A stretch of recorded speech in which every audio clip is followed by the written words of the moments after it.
I watched in stunned silence as the city utility crew tore up my perfectly manicured front yard with their excavator.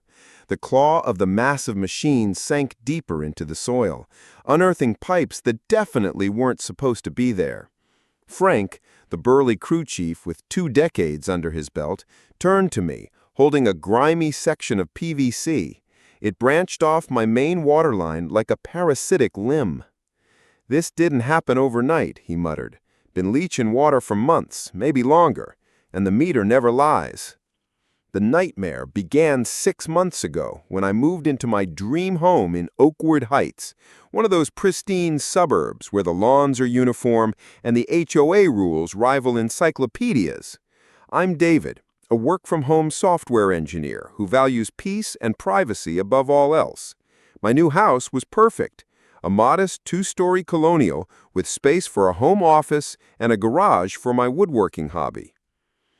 The neighbors had seemed pleasant enough.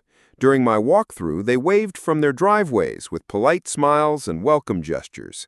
My first few months were blissful. Mornings on the deck, productive days coding, evening walks beneath tree-lined streets. Then came the water bills. The first one made me blink twice. $347 for a single month. I live alone, take short showers, run the dishwasher twice a week, and it swapped in low-flow fixtures. I didn't even have a sprinkler system installed. I figured it was an error, maybe a bad meter reading or a clerical issue.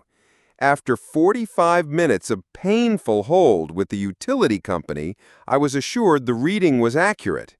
A possible leak, they suggested. I called a plumber, shelled out $200 for an inspection, and he found nothing. Then came the next month's bill, $412. I was furious. At the next HOA meeting, held in a stuffy community center that reeked of old coffee and resignation, I raised my concern. "Has anyone else noticed unusually high water bills?" I asked. Karen Petton, the HOA president, barely glanced up from her stack of violation notices. 8 years running unopposed, she looked like suburban royalty. Mid-50s, stiff blazer, perfectly styled blonde hair that mocked both gravity and humidity. Her voice, sharp and dismissive, cut through the room. "Water bills here reflect system averages.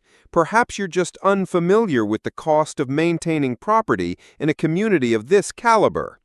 Several board members nodded like trained seals. One elderly neighbor, Harold, looked like he might chime in, but lowered his hand after catching Karen's glare. The message was crystal clear. Don't rock the boat in Oakwood Heights. I kept paying the outrageous bills while quietly investigating. Then came the drought. The city imposed watering restrictions, twice a week before 7 a.m. Lawns browned, flower beds wilted. The community Facebook page filled with complaints and mulch advice. But Karen's yard? Still lush, still green. Her roses bloomed defiantly. Her decorative fountain gurgled cheerfully. Something didn't add up. Late one sleepless night, after another jaw-dropping $500 bill, I took a walk. It was just past midnight. The neighborhood was silent, except for the hum of air conditioners fighting the July heat. As I passed Karen's property, I heard it, the unmistakable sound of running water. Not a drip, steady, purposeful flow. I followed the noise to the side of her house, careful to stay on the sidewalk. Through a gap in her oversized hydrangea bushes, I spotted it.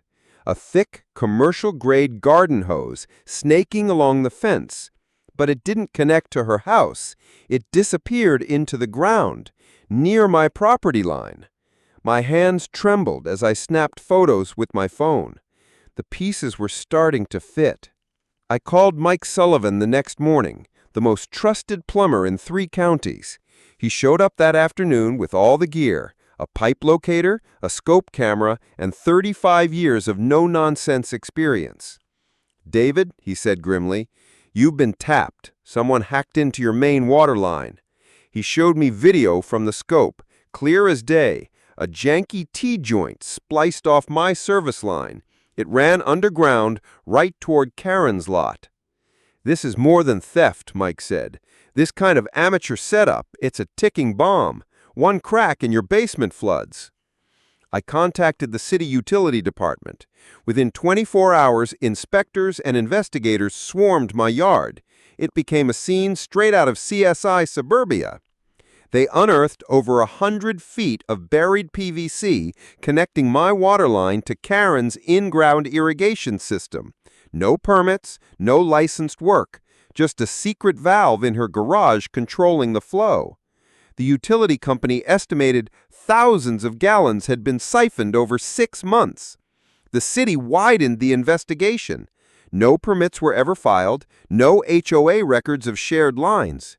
A neighbor's security cam revealed a sketchy, unmarked van parked between our homes late one night, exactly when my high bills began. Karen panicked. She tried calling an emergency HOA meeting, claiming the pipe was a shared legacy irrigation line for community landscaping.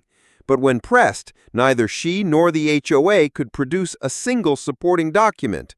Her composure crumbled. She accused me of fabricating evidence, of trying to tarnish her reputation.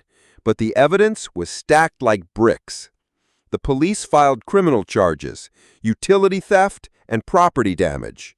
The city levied fines on both Karen and the HOA. My attorney, Lisa Thompson, sharp as a tack, filed a civil suit. The discovery phase revealed even more. Karen was deep in debt, her husband's business bankrupt, their mortgage behind, HOA funds full of landscaping expenses that didn't match any work done. At the City Hall hearing, the room was packed. Dozens of neighbors showed up, some holding their own bloated bills. I laid it out all: photos, reports, billing records, expert testimony. Karen's lawyer tried to claim it was all a misunderstanding, that the setup predated her. But then Patricia Gonzalez, the city's lead inspector, delivered the killing blow. Metadata from Karen's computer. She had searched how to tap water lines and evade detection just weeks before the pipe appeared. The judge didn't hesitate. The HOA owed me $10,347 in damages. Karen was fined $5,000 personally and sentenced to 200 hours of community service. But the judge's words hurt her most. "Your abuse of authority and breach of public trust permanently disqualify you from any community leadership role." The HOA board voted that very night to remove her. The moment the decision was read, Karen snapped. Her face went from red to pale to purple. She stood, knocked over her chair, and pointed at me with trembling fury. "You've ruined everything. This whole neighborhood will collapse without me." Security escorted her out as her voice cracked, her perfect hair finally surrendering to sweat, stress, and gravity. The last thing I heard as the doors swung shut was her shrieking about falling property values.